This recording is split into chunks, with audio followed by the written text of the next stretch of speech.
Did you know that hiccups could theoretically launch you across a room like a broken lawn sprinkler? Each diaphragm spasm generates 0.05 newtons of force.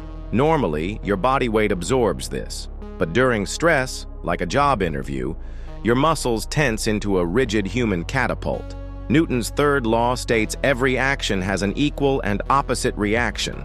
So 20 consecutive hiccups would propel a 70-kilogram person forward at roughly 3 meters per second. You'd become an unstoppable flesh missile, requiring emergency brake protocols. The interviewer wouldn't hire you. They'd just duck.